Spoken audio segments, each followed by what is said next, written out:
Hello, everybody. Welcome back to Disrupt Your Now. Rachel and I missed y'all last week. We're so sorry. I had the Disrupt Your Now conference last week, and Rachel was sick. I'm so glad you feel better. Thank you. I appreciate it. It's good to be back with you tonight. I know it feels like forever since I've seen you. Well, For those of y'all who don't know us, my name is Lisa Kipps-Brown. I'm a business reimagineer and opportunity miner. And basically, you can kind of also look at me as a chief web officer. It's like I know how to take everything, pull big picture together. Rachel, tell them a little bit about what you do, and then we'll get into our conversation.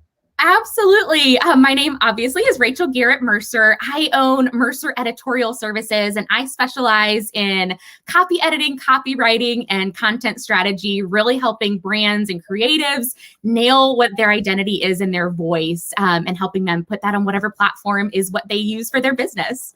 And y'all, Rachel does a great job. Her background is in theater, and I love, Rachel, how you're able to kind of pull together pieces that somebody who had just a writing background or, the different backgrounds aren't able to do that. So it's fun journey. It's fun. I mean, I know we talk about this a lot, but it's really fun to bring just the pieces of yourself and experience over the years. We've talked about that as well. All the things you just pick up in life and all that other things as well. It's fun. The thing is, everybody has totally unique experiences. So no matter who you are the only person in the world who can bring that unique set of experiences to people. So you just have to figure out how to make the most of it.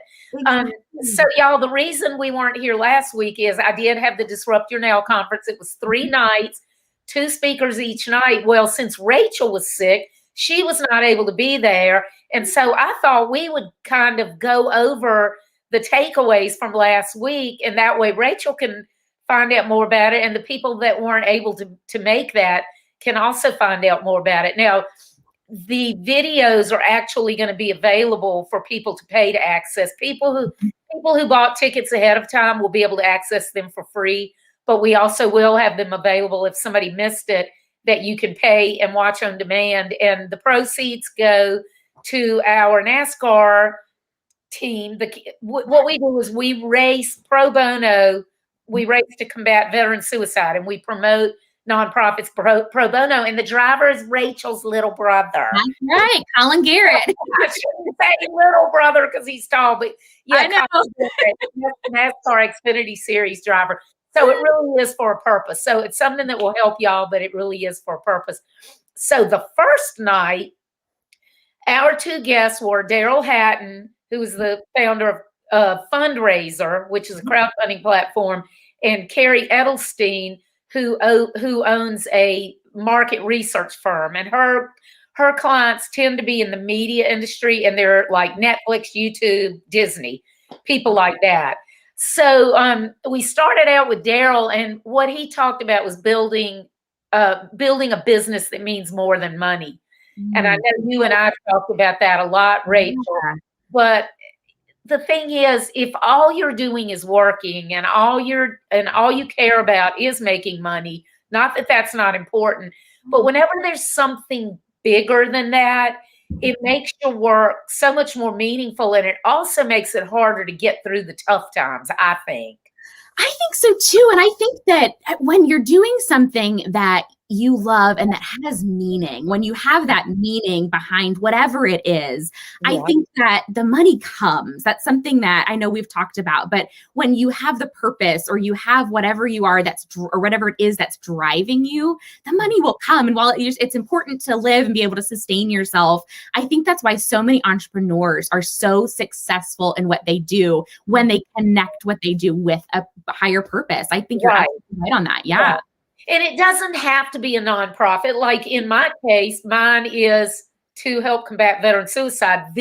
Currently, I mean, I've worked on a ton of things over the years, but currently that's it. But somebody else's more meaningful thing may be something to do with helping their parents or their community or whatever.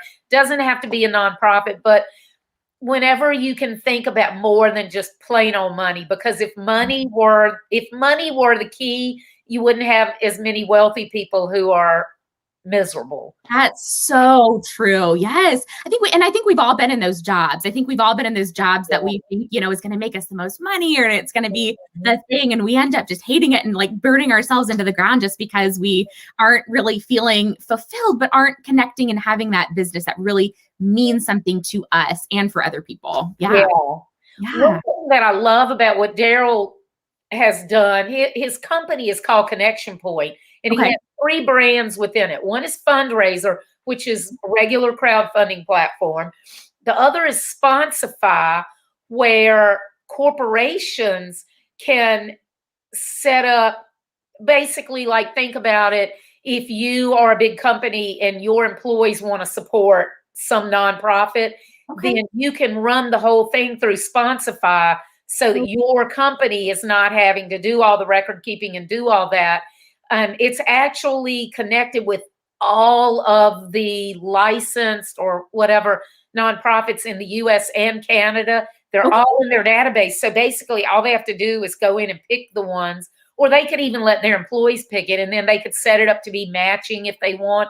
But it gives a way for companies to be able to do socially responsible things, but in a way that doesn't add on work to them. That's a brilliant business model, but also what a cool thing. That's amazing. Yeah. So it's basically the Fundrazr platform, but tweaked so that it's for these corporate programs. And then the third one, which is also built on the Fundrazr platform, is called CoCoPay. Okay. CoCoPay. And with that, it's like, let's say Granny needs a scooter because she can't get around anymore. She or somebody else could set up a campaign and friends and family can go help buy it. But what happens is the money doesn't come to her. The money goes directly to the business that they're buying it from. So while it's going towards whatever, it's buying this product for her. I can't think of the name of the product, but Daryl told me one that's a really cool one. It's like a walking bicycle. It looks like a bicycle, but you don't have pedals and you use it to walk. So therefore, if you have kind of a hard time getting around, it gives you a way that you can support yourself, but you're still using your muscles. It's got handlebars and everything. It's really cool. But that's really heavy. Yeah, you're having to bear your own body weight unless you sit down on the seat and relax. So that company actually, in all of his programs, you can embed in your own website, so you don't have to go over to his website. But so go to the company that I'm talking about, you can actually go to that company's website, and I wish I could remember it, but on their site, it has campaigns on there for, like, Rachel's grandma or whatever. The person's name, help whoever get this. And so you literally right there can contribute to buying something like that for somebody that needs it. That's really special. And what a great way to connect people to causes. I love that idea. It's so awesome because, of course, everybody in the family could just send Granny a check. But if you know there's this specific thing, then it's so much easier on Granny and everybody else if you can just set it up for free through that company and they collect everything and they ship it to them when it's paid for. Exactly. No stress. Yeah. Oh, I love that idea. Yes.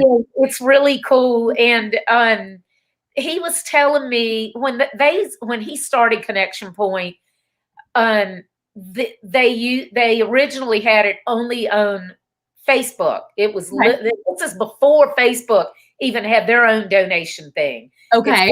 This is before crowdfunding was even called crowdfunding. And so, it's like when you're creating something new that's ahead of the curve, you're kind of like, what is it going to do? But Daryl said the light really came on for him, like with getting past the thought of, we're helping people raise money. That's not what you're doing. He said when the thought really, the light bulb came on for him when he got a letter from this young family.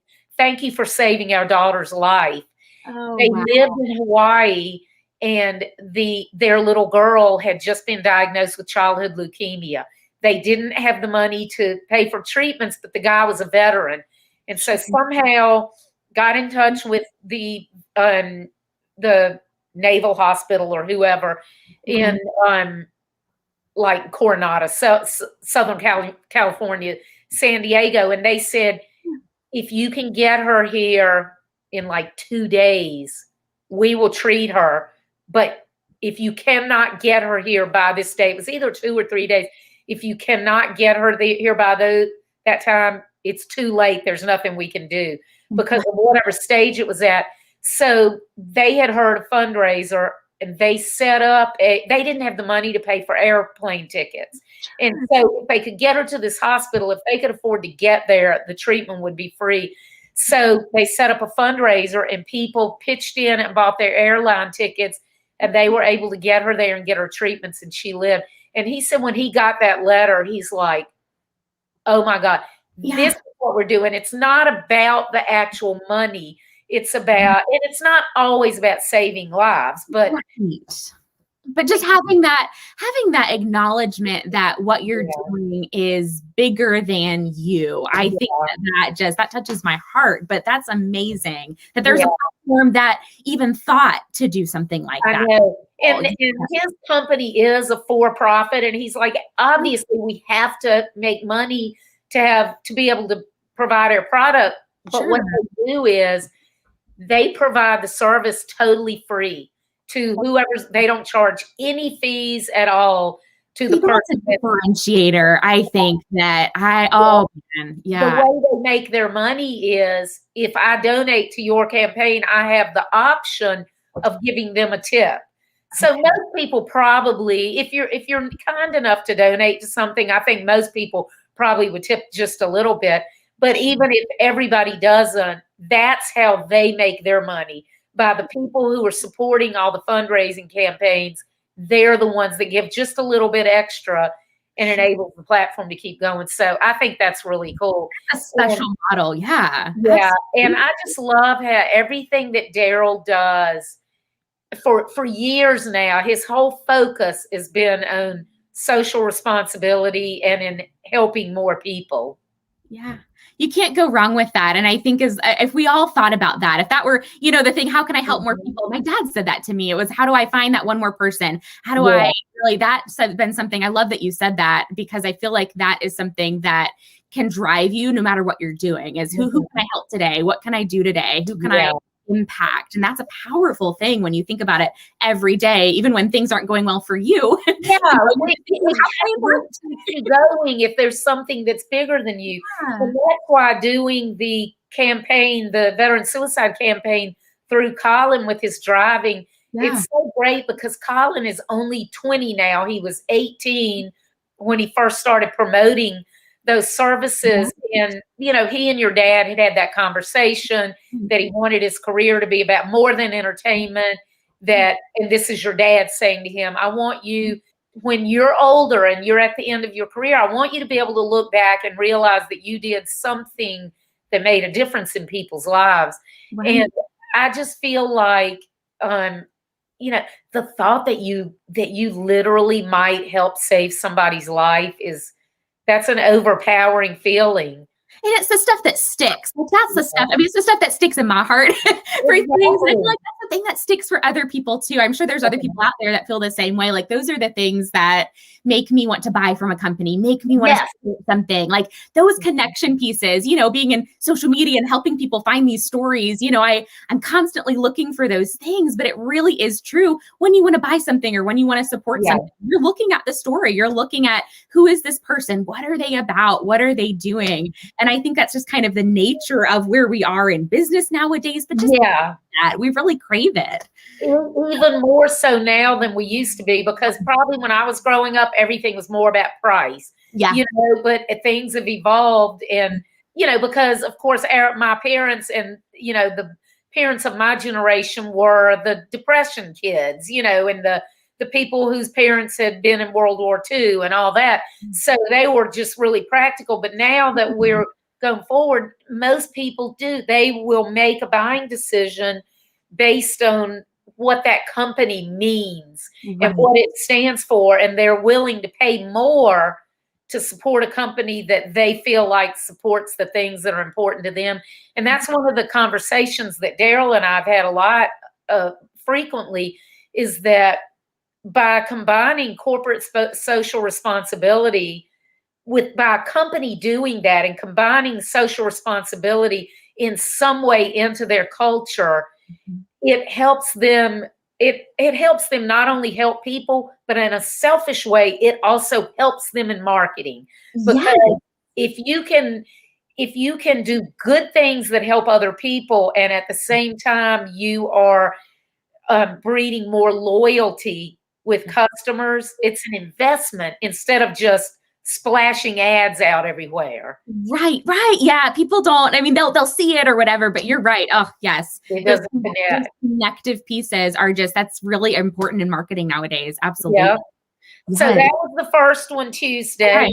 Secondly, we spoke with Kerry Edelstein about her company, Reframe. No, not Reframe. Shoot, I can't even think of the name of it. Hold on a second. I can't believe my brain is fried.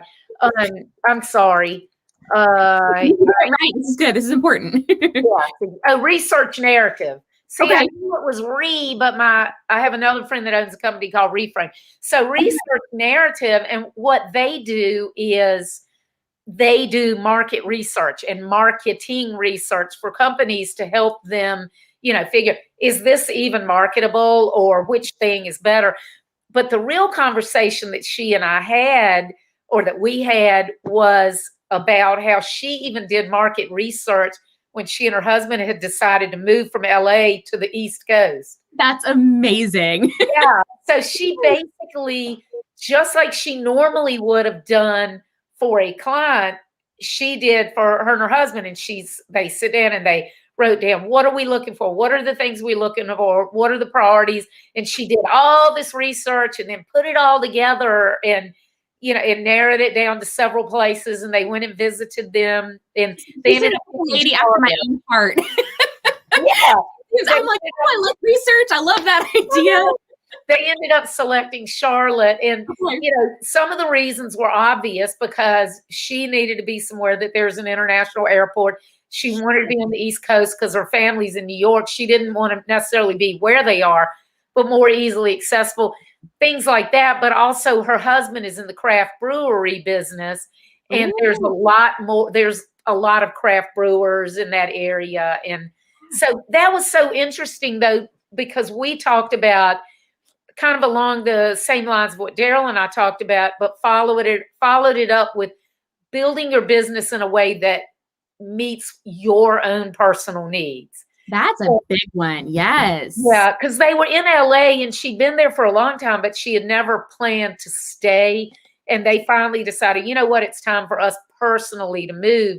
And she had actually had a job offer with a big company where she would have had a huge number of employees. And it was really like a glamorous job, the corner office, a really large paycheck, huge expense account. And she turned it down because she's like, you know what? I don't need more than X amount. I mean, yeah, money's great, but I don't want to work 60 or 70 hours a week. And I want to be able to work on things that are important to me. And sort of family. Yeah. And if I want to drop everything and go be with my family, I want to be able to do it. So that's what we were talking about. It takes a lot of courage to do something like that too. I think we keep coming back to the money versus purpose versus whatever conversation, but I think it takes a lot of courage. I think that it depends on how you're brought up too. Are you more money focused? Are those things that, have you had to struggle? I think there's a lot of things we try to rationalize, but I think that that's a big piece of it is, am I going to be happy at the end of the day? Yeah. Am I going to have lived my life with the people that I love? Am I going to look back in 20 years and regret everything? I think that that's amazing that I don't know, I think that's incredible. That's really great. And that goes along with their theme, Disrupt Your Now, because you're living more in the present. Right. Doesn't mean that you're being irresponsible, but you're living in the present instead of saying one day, one day, one day. Of course, someday never comes. Yeah. There's a quote from, I think it was Anthony Hopkins, not sure if it was him that said originally, but something to the effect of, today is the tomorrow that you were so worried about yesterday. Oh, yeah. Yeah. And, and so that's why I came up with the thing, Disrupt Your Now, because I want people to start thinking about, what are the little things that I could do now? It doesn't have to be something huge. It doesn't have to be moving across the country or starting a new business, but what are the things that you can do? Now, Rachel, talking with her, though, it made me think of you, because for people out there who aren't familiar with Rachel, she actually had to start her business during COVID because of her health issues.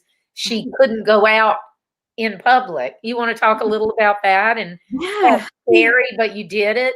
Absolutely. And I was just going to say this. I think sometimes even I think it takes courage for some people and in some places in life to even get out of bed in the morning. You know what I mean? Like there's bits and pieces of that. And I think for me, I really, I've dealt with some health issues for the past 3 years, and I've really worked hard to overcome that. But last year, it all really kind of came to a head. COVID was happening, and I really needed to make that pivot and that shift. I had bilateral hand surgery, and I was just kind of looking around and digging deep, thinking, how the heck am I going to make money? How the heck am I going to, what am I going to do? And I really started doing reflective exercises for myself. I wrote down, okay, these are the things that I want. She was writing a market, whatever, doing market research. For me, it was kind of right here, but for myself, it was, what do I want? How do I want to work? I'm like, okay, I want to work from home. How do I make that happen? What is the industry that I love? I love words. I love connecting stories with that theater background.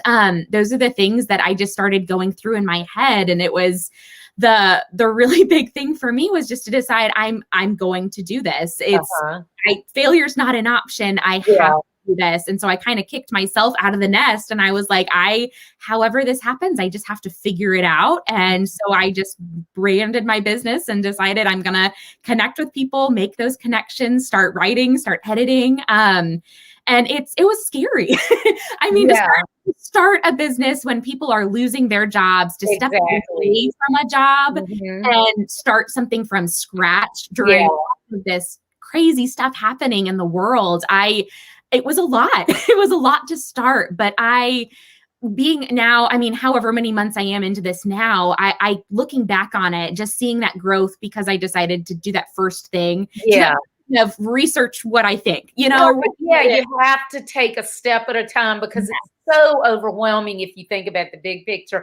Not that it's not important to have a vision of what you're working towards, but it can be really overwhelming because you don't know where to start. So if you pick one thing and go, I'm going to do this, kind of like our last show when Manuel was speaking about changing his lifestyle. And he said, first, he started eating a healthy breakfast. Yeah. And he did that for a while. And then he started moving 10 or 15 minutes a day. And for those of y'all that weren't able to watch the show, it's not that the show was about just physical fitness, but it was about being happy, not being depressed, not being totally burnt out on work. And his twin sister had passed away from cancer. And he realized, oh my gosh, she was dying, but she was still happy in her pictures. And he goes, I'm alive and I'm miserable.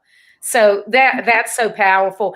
And Rachel, I think it's so cool that you were able to take what you went to school for, that you ended up not being able to work in, but now that's benefiting you. You're taking the interest, the education and the interest, and pulling it all together just in a different way. And it's better. It's even better because of that, because I had the experiences. We kind of go back to that too, because I've had all of these life experiences and business experiences to now start an entrepreneurial journey, marrying those ideas. That has been the coolest part, because it just makes sense. It just the minute I put it all together, I was like, oh, it's just light. Hello, this is so obvious. Why didn't I think of this before?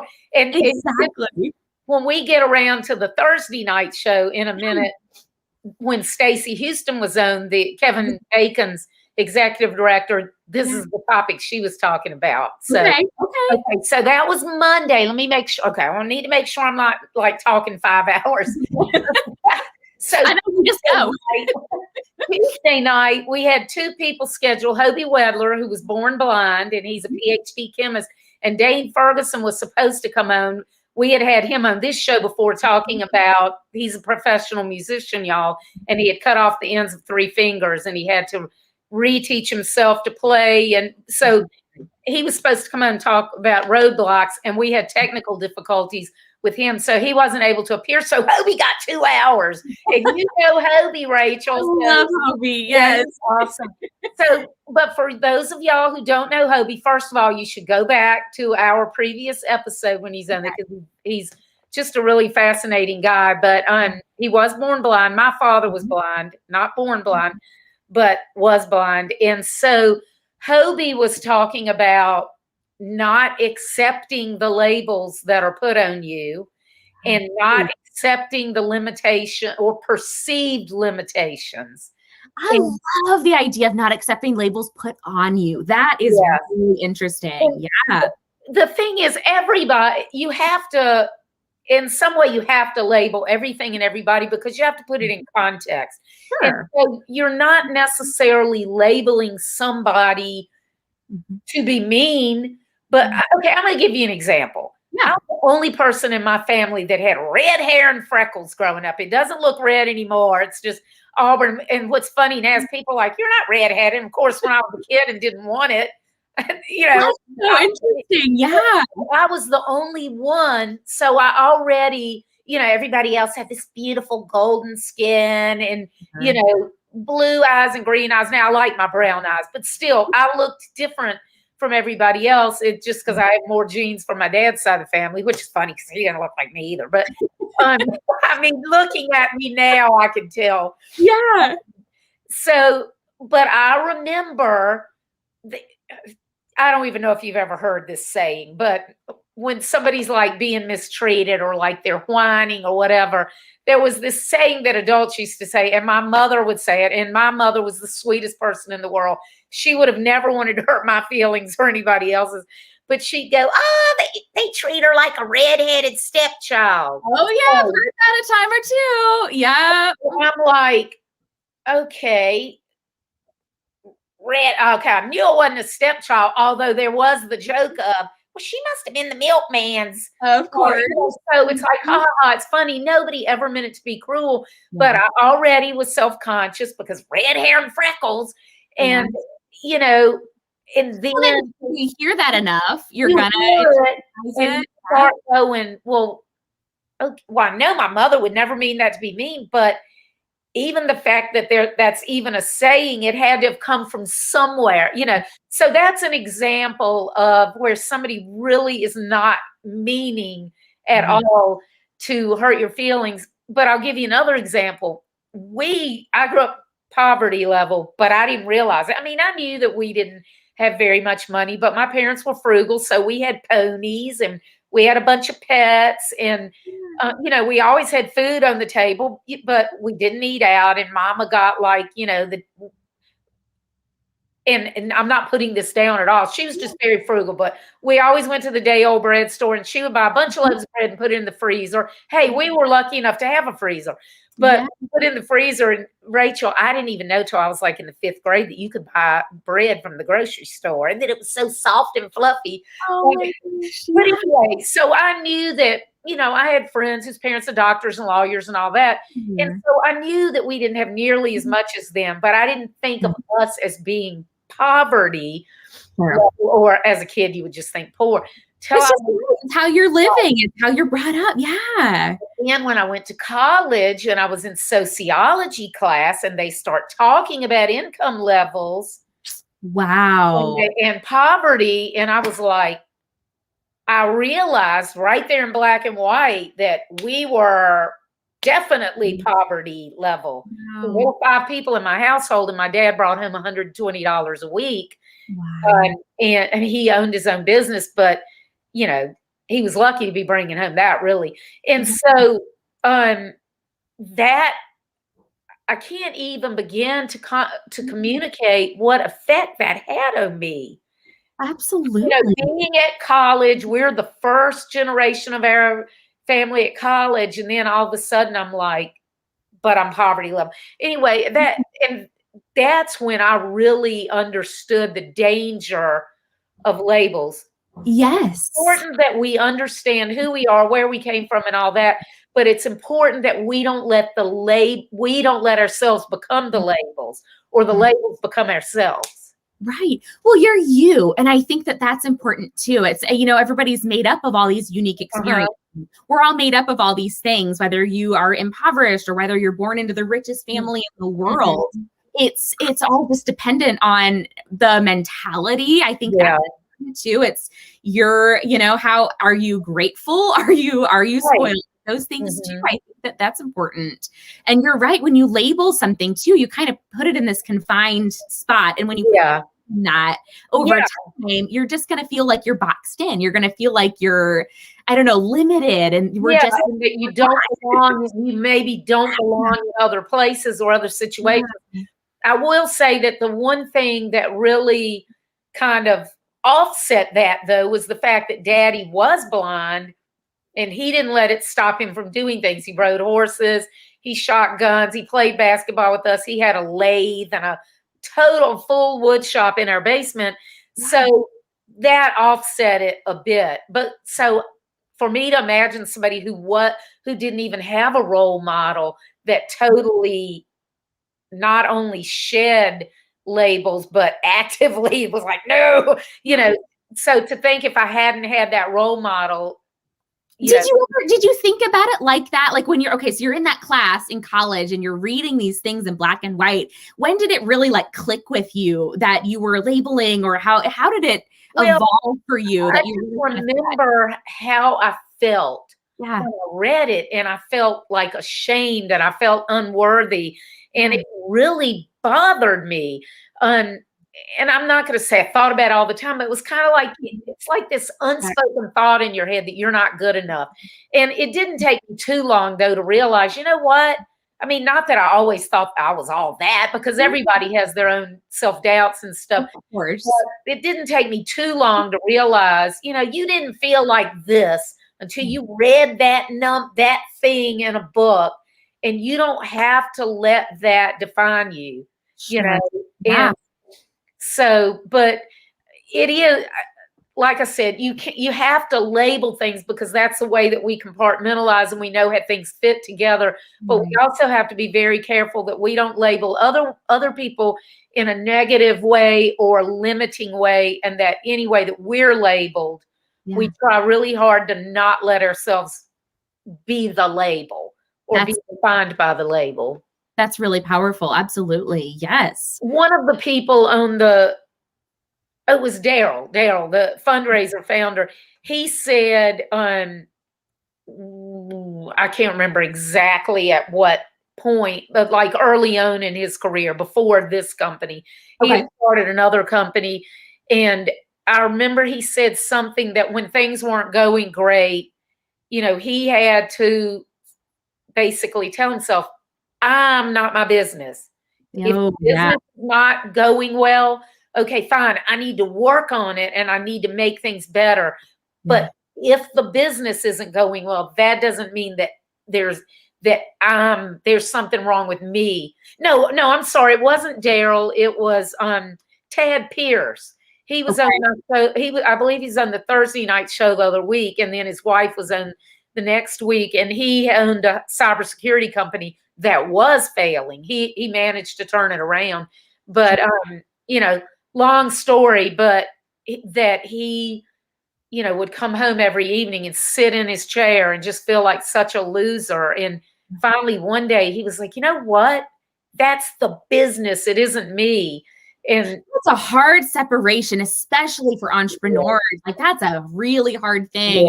Something's your baby, or something's been something you work on, or even if you're not an entrepreneur and you're just in business, and you feel like I suck, or whatever it is.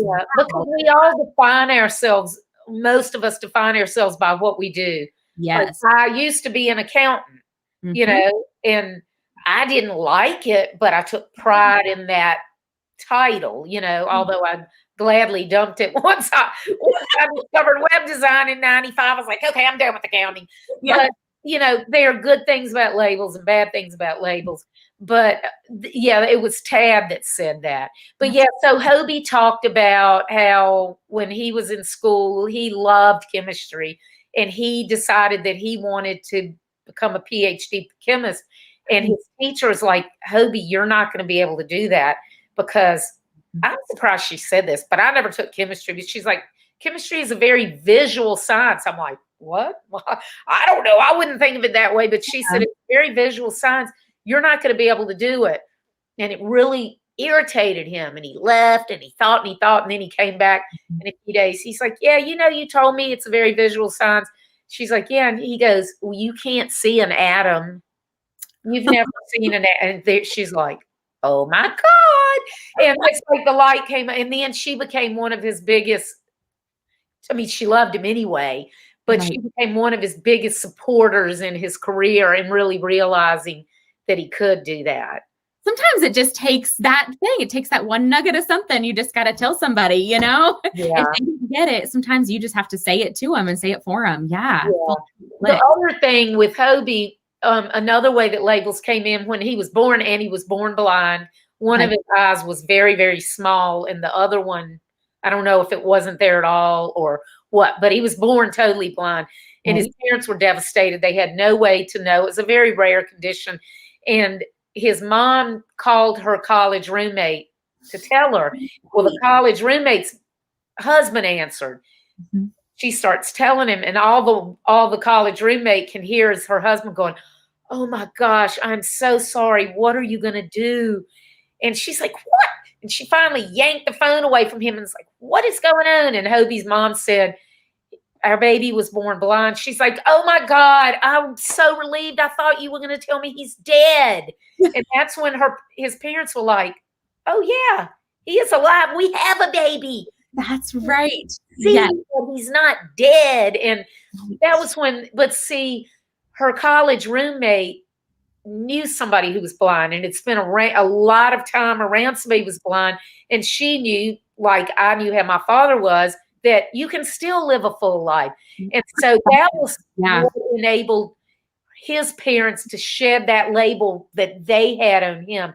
Because if they had not had a friend like that early on, it's very possible that they wouldn't have pushed him as hard as they did. Now, they did go to it was kind of like a support group or whatever, training for blind babies and their families.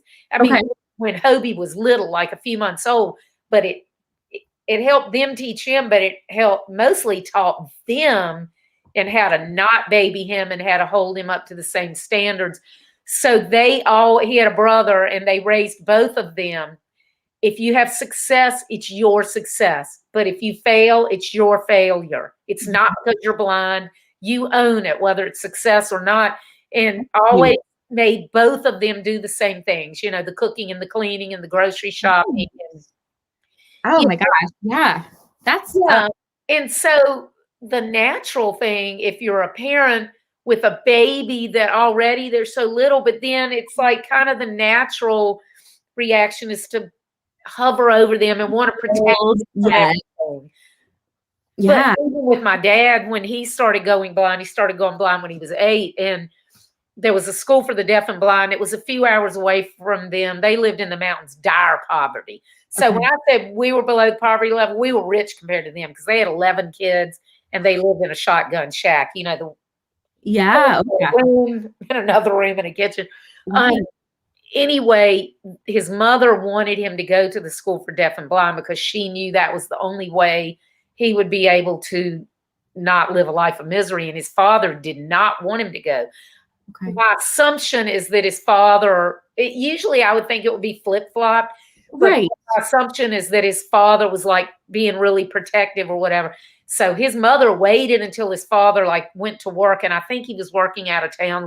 He worked in mines, and I think he was working out of town. And when he went out of town, she put Daddy on a bus. Wow. Deaf and blind. And, there's no telling what his life would have been like if she had been like, we need to put him in this cocoon. And I think just being armed with knowledge. Like I think of all and anything that you do, arming yourself with knowledge, whether it's about your health or something that you live with or whatever it is. I always kind of subscribe to that feeling of once I subscribe to knowledge, I look it up, I research, I find out what it's all about, then I can go out and explore from there or throw off, this is what I know about this, or this is what I believe about this. And now that I've researched it, you know what, there's a different point of view or whatever that kind of stuff is. And the more we know, the more we can tackle situations just like that. Absolutely. And I think if we each can concentrate on our actions and their skills and the things that we're good at instead of I'm a whatever. Oh yeah. I'm an accountant, I'm a this, I'm a that. Because when you talk more from the angle of what you can do and what you're good at and what you like, it leaves it open more. Those skills could be applied in many ways rather than just an accountant or just a theater director or Well, we were talking about this before we even started, talking about you're connecting with people and what that means. Just you connecting with people opens doors, whatever that looks like for you. Just that connection. It's that innate piece of you that people are drawn to or whatever that is. That's a huge thing. It was funny because the last week the speakers were like, "Oh my God, you're just so great at connecting people," and I was like, "I am." You don't see the same things in your. And I was like, well, I guess I am because I'm always, I'm all tangled up in my cord, but that, and I don't think about it though, because to me, that's just a natural thing. If I'm like, oh, I like you a lot, this other person I like, and you would like them. Right. Just a part of Lisa. Yeah, absolutely. I guess a lot of people are more kind of selfish about things like that, or they just don't even think about it. Right. They've never had the opportunity to think about it. Absolutely. Yes. So that was Hoby, shedding labels, denying labels, overcoming them, not letting a label become who you are or letting you limit yourself because of that. And then the last night, the two speakers were Stacy Huston, who is the executive director of Kevin Bacon's 6 Degrees organization, and Phyllis Pieri, who is known as the franchise lady. Phyllis is really interesting because she's been in the franchise business for over 30 years. She's kind of like a broker. She helps match up franchisees and franchisors to help them find the best opportunity for them. But I'm going to get back to Stacy, but a little tidbit about Phyllis. It's interesting because she didn't go to college and she got straight out of school, and she's probably around my age. I don't know for sure how old she is, but back then a lot of us didn't get to go to college. She didn't go to college, but she learned so much about franchises, and she's built this wonderful career, and she helps people in, by helping people figure out their best opportunity, you really are influencing their future so much. Yes. So Stacy, what we talked about with Stacy, so she is Kevin Bacon's executive director, but that's only one of her jobs. She also is the founder and executive producer of TEDx Tyson's. Tyson's Corner up in Northern Virginia. And so through that, she founded it, and through that, they help coach people who want to speak. And it's like this long drawn out process. And then they produce the talks and everything. So that's the second thing she does. The third thing she does is she's a consultant in the electric car industry. Okay. So she used to work in that industry before, and then she started working with Kevin, but the people came back and wanted her to come back. She's like, well, I'm not doing it. But she said, well, I can give you X number of hours a week. So basically what she does, they sell car charging stations. It's kind of like a site locator. She'll work with companies that want to have charging stations like on their property, or like a shopping center, that wants to have it. So those are the 3 jobs that she has. Plus she's a mommy of a 1-year-old. She's got it going on. But the reason that she reminded me, or what you were saying earlier, and I said, this is related to what Stacy talked about. She said when she first was contacted about interviewing for Kevin, she's like, what do I know about that? She'd always been in sales, straight up sales. And she's like, I've never worked in a nonprofit, and then she took a step back and she's like, well, why not me? And she just started thinking about all the things that she had done and had experience in and how those would apply to a nonprofit. And so the comment that she made to me the very first time I ever talked with her, she made the comment to me that she felt that she had spent her entire life preparing for where she is in life now. That's incredible. Those are things. Yes. That's what you were talking about. That you're like, yeah, I'm not using it in the way I thought I would. Right. But those pieces of all of your experiences, they add up and they become part of your story, whether that's in business or in life. Yes, those experiences, because only you have lived through that. Only you have lived in poverty or whatever. Only you have lived through health issues. Only you have lived through those things. And then professionally, like she's saying, you know, you gain all these little experiences, whether they're internships or just jobs that you never thought you'd like, that you end up loving. Those kinds of things, they just all come together and make this really cool just picture, I think. It's so cool. And yes, she hadn't worked in a nonprofit, but she has a very, very caring type of personality anyway. She loves to work with people and she's great at sales. Well, a lot of a nonprofit is sales. And also because of the types of projects that they do where they go into local communities and help amplify the message of some type of local organization, you know, a lot of that is marketing and communication and figuring out the best way that things should fit together. Right. So, which I almost feel is not more important, but that's a huge, if I were hiring someone for that role, I would be looking for someone that can do that, you know? That is a good fit. Because I feel like most of the people that I know who have managed nonprofits, they all pretty much go about it in the same way. They're all looking at what are our funds? Annual fund, this. They're all looking at who can I get money from and how much do I need? And I'm not saying that they're selfish, but they're not doing it in a way that's sustainable. Every time they got to keep going back and asking for more. Like we were talking about earlier, going all the way back around to Daryl. Yeah. If some of these nonprofits would figure out ways to partner up with corporations so that if their cause is something that is important for whatever reason to the employees of that company or to the customers of that company or to the company's values itself, then they naturally go together and they can partner up in a way that raises money for the nonprofit and that helps build the brand of the company in a way that's more efficient and more cost effective than just throwing millions of dollars of advertising at the wall. Yes. Oh, sustainability. You said that. That's really cool. And I think that that's something that we talk about, not to go all the way back down to the racing team too, but we have the same idea. It's the same idea of sustaining a team that can promote a cause that also benefit these corporations. Those are the kinds of things. That's obviously a mission that we feel passionate about, but those kinds of connections and those kinds of business models, I think not only flip industries on their head, but they're more sustainable because it's not just a quick launch or a thing like that. You know what I mean? Those kinds of partnerships, finding people that believe in. Well, and then you think about it, if your company's going through a really down spot, or one of the first things that's going to have to go is probably charitable contributions. Absolutely. But if it's not a donation, if it's actually part of your marketing strategy or your whatever, that's a different bucket of money.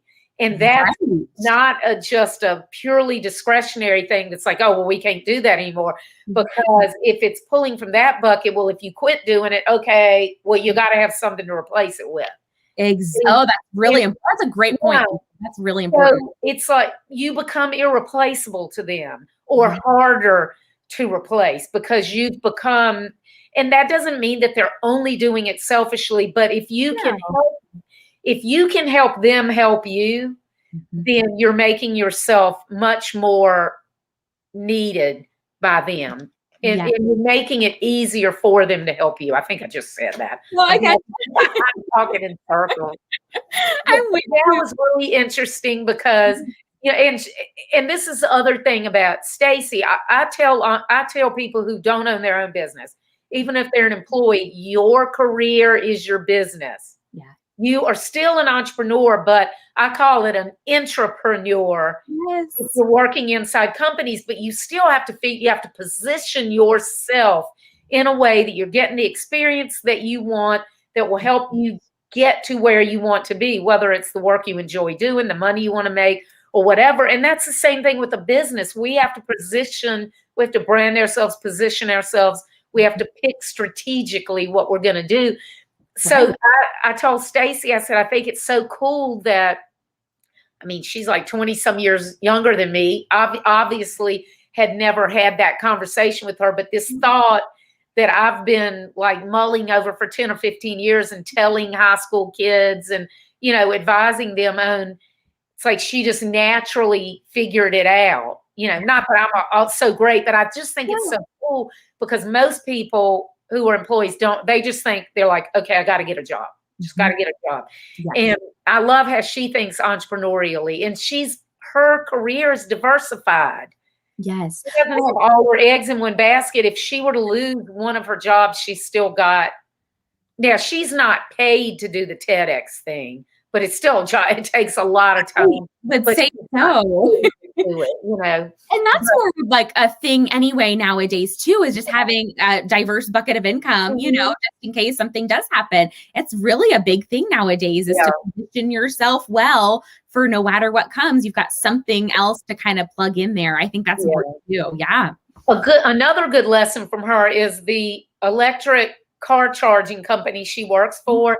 She had worked for them before Kevin. Okay. They had moved from California to Virginia, and I believe they were moving back to California or something. Anyway, she was going to have to move.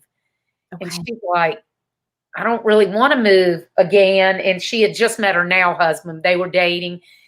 They weren't engaged, but she felt like it was special. And she just didn't want to make the move. So she told them, I'm not moving. And she ended up taking the job with Kevin. But now, several years later, it's come back around and they've hired her as a consultant to do the sales because they tried to get her to come back fully. But so that's another thing. Don't burn your bridges unless it's one that you hate. You don't care if you burn it. You better be careful. But you know, that's the thing. Even if you're saying no to something, that doesn't mean that that's a forever no. Yep, just right now. Yep, it's a no. Yep. And with us for business. So like for you, Rachel, if you were to have some type of project opportunity for a client and you felt like, you would like to do it, but it's just not the right time or whatever. Right. What happens with most people who are in a service type industry like you and me is they do it anyway because they feel like, I better do it. I won't get another chance, or I need the money. And so they end up kind of spreading themselves too thin or. So true. Yeah. So if you strategically think this is not the right time to do that, but keep it in the back of your mind, but it is something I'm interested in. Right. It is something I might want to do. Then you just never know what might swing back around. Yeah. Prioritizing. I think that's something I've had to get really good at over the past, however many months. I mean, it's really prioritizing what are the things that I need to do versus would like to do versus would be nice to have. Yeah. First, just keeping busy, because a lot of people, and I've at times have been guilty of this myself. A lot of times you feel like if you're busy, you're doing something, but hello, being busy does not mean that you're actually making any money or, doing anything that's really, really productive. Strategic choices. I had to make a strategic choice this week to let go of a project. It's interesting that we're talking about this because it wasn't the right, like you're saying, it wasn't the right time, but it also wasn't the right fit. I had taken on this project thinking that it was going to be, something I needed in the moment. And the more I got into it, the more it just wasn't the thing. And so letting go of that has been like a breath of fresh air for me, because I'm able to focus on the clients that I already have, the clients that I'm really dedicated to. So it's so smart of you to do that, because I'm telling you, most people 20 years older than you still don't do it. because they feel like they have to do every little thing. But like you said, it frees up your time, but it also frees you up emotionally because you feel better. If you're not working on something that for whatever reason isn't right, it could be the amount of money. It could be the kind of work. It could be that the person isn't the right fit, personality wise. Were you able to like refer them to somebody else or give them any? Yeah. So that was exactly, it's funny you said that. Exactly, that's what I did. I have a connection of some other people that I was able to say, I think they're going to be a better fit for you. And they were very appreciative. And that was that. And so it didn't burn a bridge, whatever. It may be a better something, but it was a good thing for me. And I think I felt kind of the same, like, as I did when I started my business, because it was like you were saying, the emotional piece of holding on to projects. I know I'm guilty about that too. It's like you become attached to what you're trying to accomplish. And it's like, oh, I got to take this thing or whatever it is. But it really, after this afternoon of focusing on my other clients, I'm like, all right, this was the right decision, Awesome. Well, funny. You helped yourself, you helped the client, you helped your friend that you referred them to. Everybody's better off. Right. And in that client's mind and in your friend that you referred it to, now you're going to be top of mind for whatever it is, for whatever the reason this wasn't the fit. Then if they know somebody that needs the fit that's for you, you're going to be the one they think of. Yes. So it's funny how things like that work out. It is. I know it. It is. So the last one, I'm almost at an hour. But the last one is Phyllis, whom we've talked about a little bit. And as I said, she helps match franchisors, the people who sell franchises, up with franchisees. So if you know that you want to buy some kind of business, you want it to be a franchise because of, everything that's built in. She will actually help you figure out what is the best fit for you, not just how much money do you have to invest and what kind of industry, but she helps people figure out what they like, what they don't like, what they want their working conditions to be like, what kind of people they want to work with, how big of a staff they might want, all kinds of things like that. And most of the time when people start businesses, a lot of those things are not the things they think about. I was going to say, I wouldn't have even imagined that those would be top of mind, but what an important thing to think about. And saying that there was like one client that she had that he just, I want to be in the construction industry. So some type of construction franchise, and he was really good at it and he made really good money, but he realized, and this was not like a snooty thing, he was not used to working with blue collar workers. Okay. And he realized that he was not very good at working with them and he didn't really enjoy it. Not because he thought he was better than them. It's like you kind of speak a different language. Yeah. And so and she said that was such a huge thing because she had felt like that was not the right thing for him. But he's like, no, this is what I want to do. And it ended up, but he learned so much about himself. But see, most people wouldn't think of that. No. You might think about how many people do I want to work for me and how much do I want to have to pay them? Right. But you might not think about what is the kind of work they're doing and the dynamic. Yes. Yeah. That's huge. Gosh, yeah. Well, and I think that sometimes if you've never put yourself in that situation, how would you know? Exactly. Other people come in and kind of say, maybe don't think about it or whatever. Wow. Yes. Yeah. So she provides a great service. And so basically, I think her service is free to, like, if you want to buy a franchise, the franchisors are who pay her. Oh, wow. Okay. Kind of like a realtor. So if you're looking for one, then she will help you match up. I feel like everybody should go that route. No, I'm like, why wouldn't we? And the other thing is, she knows about all these franchises that we would never have any clue about, because most franchises, if you Google franchise, you're going to have the same, couple hundred or whatever. Mm-hmm. And there's so many types of businesses out there that are franchisors that you have no clue that even are. Right. You're exactly right. I was going to say you would just, most people just do a Google search or whatever it is, whatever comes up or whatever database you would use. Yeah. And then every year, different magazines will be like, these are the top 100 franchises. So everybody's looking at the same franchises. Yeah. Another thing that was interesting with her is a couple of the people that were in our audience that I already know, Mhm. veteran-owned businesses, I was like, I think that at some point their business could be franchisable. So Mm. what if you have a business? Not that I'm an expert in that at all, but I think No. maybe this is a business that could be duplicated and that you could have the processes down. And Sure. I said, so how does somebody go about doing that? If they, how do they know, or do they just go do it? And she said that she actually has a company that she works with that she would refer them to. So if one of them were to come to her and say, I think I want to be a franchisor, blah, blah, blah, she would refer them to this company. And that's what they do, is they help them they go through the whole process to help them figure out if their business could have a viable franchising business model, which I thought was really cool. That's very neat. I love that. Well, because then you have all your bases covered, whatever you need for that. It's a service that I feel like, I mean, I don't know. I keep thinking, like, why would you go anywhere else? I know, really. And so if you're going through that process, then you're naturally going to come up with who is the target market to be your franchisees. What are the prices, and that expert is going to also know stuff about all these other kinds of franchises that you wouldn't if you were just trying to put it together yourself.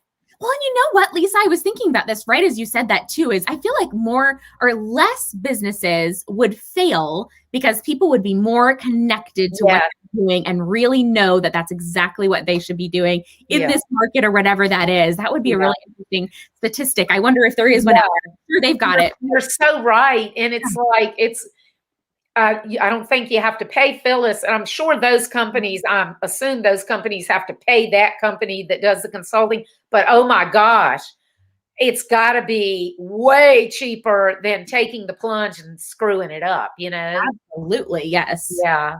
So I just love the fact that everything that we talked about, the core thing was disrupt your now. Going back to what is it that is holding you back now, or that's making you feel dissatisfied, or is there something that you're going one day, someday? And so every topic that we talked about in some way touched on that, whether as because we've labeled ourselves, is that why we're holding ourselves back? Is it because, we're too focused on money, where we could be thinking about how can I help other people? Or so anyway, I had so much fun. I could tell all your posts and all your comments and things like that. You could tell that everybody enjoyed the group. And so I think we need to do another one, as all I have to definitely do. It was really cool because the speakers got to meet each other, and they found out there were ways that they could collaborate, or they know somebody that they need to introduce each other to. And then the attendees got to meet the speakers and got to ask them questions directly. So I literally, by the time we left, some of the attendees had appointments to talk with the speakers for free for advice. Like there were a couple, the couple that I said I thought could be franchisors. Then there were also a couple that Phyllis felt like she would know franchisors who would like to carry their products. See, yeah. Whatever the was, Yes, those intimate settings are just, they're powerful for things like that, connecting with each other. So I think that we need to do more of that. So I'm sorry that you were sick and weren't able to come, but I'll send you the link to all the videos when they're up. Yes. And for listeners, if y'all are interested, the conference website is disruptyournow.com. So later on this week, when we get all of the I can't even think, all the videos downloaded and uploaded to the system that we're going to have it in, then we'll have a link on there that you can pay if you want to be able to access them. And as I said, all of the proceeds go to support the National Awareness Campaign for the NASCAR team that we promote, where we promote veteran suicide prevention. And what we're promoting is, I want you to understand where the money goes to. Colin races in NASCAR Xfinity Series, the next to the top level. He promotes these nonprofits for free. And the nonprofits provide free services. So like for Racing for Heroes is free mental and physical health, free job training and job placement, and the motorsports therapy. and the Rosie Network is free entrepreneur training and mentoring. So they are providing really valuable free services, and Colin is giving them this national platform to market their free services on. So the little bit of money that you pay to go to this is going to help in some small way. An incredible cause. That car on the track. Yeah, because for those of y'all who aren't familiar with racing, it's like $20,000 for the tires for one race. It's pretty penny. Yep. Yes. And the more we can fund this thing, the more we can get that exposure out there, get the awareness out there. That's really what we're all about. So if anybody wants to be a part of that, please consider buying a ticket or considering another business that might be a good fit. That's right. Or go to ouramericandreamteam.com and you can find out more about Colin and the team. And you can see some of the media that we've gotten, because we've been doing it for over 2 years now. We've been in magazines, on TV and stuff like that. And you can just contact me directly and talk about it. But yeah, it's fun. But thank you for tonight, Rachel. I'm so glad to see you. It's been so glad you're feeling better. Thank you. All right. See y'all later. Bye, everybody.